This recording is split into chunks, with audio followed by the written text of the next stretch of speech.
lookout.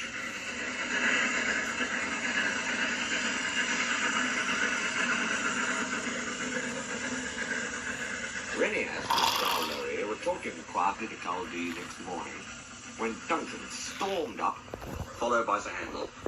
"Hello," chuckled Renias. "Here we go."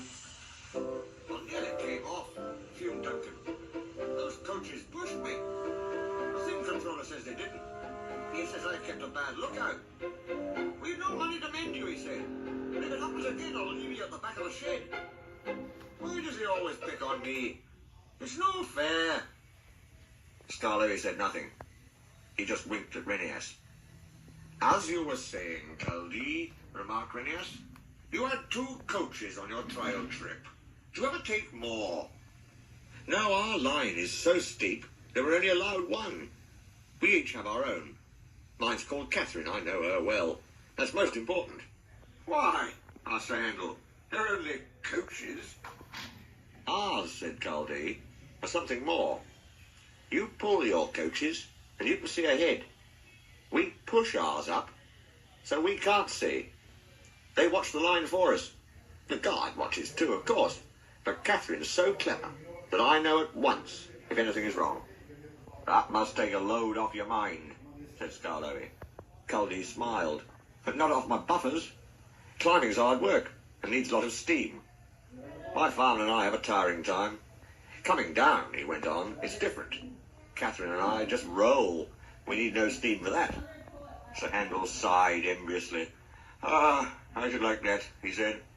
"With your automatic brakes, it sounds like a rest cure." "That," replied Caldee, "was just the mistake poor Godred made." "Who?"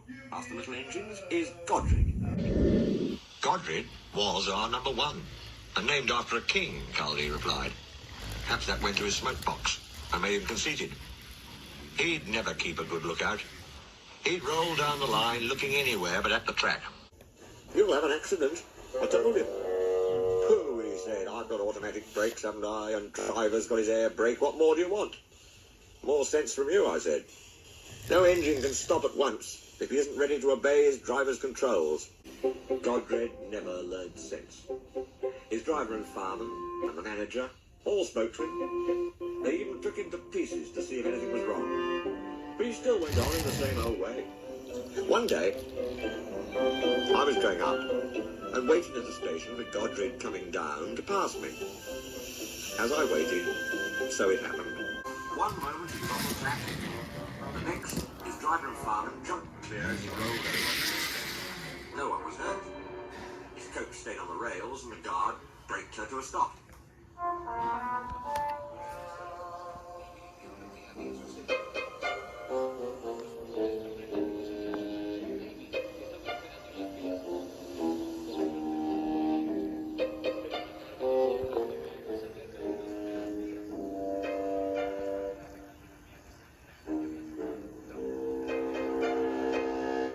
They brought Godred home next day. "We've no money to mend you," said our manager, "so you'll go to the back of the shed."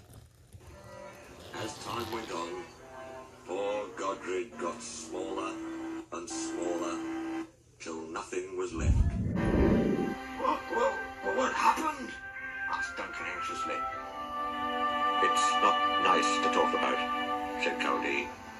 "But what happened? Why isn't it nice?" "Our drivers used Godred's parts to mend us," answered Caldee mournfully. The Handel and Duncan were unusually silent, long after Caldee had gone home. Neither Scarlory nor Renias ever mentioned that Caldee had made the story up.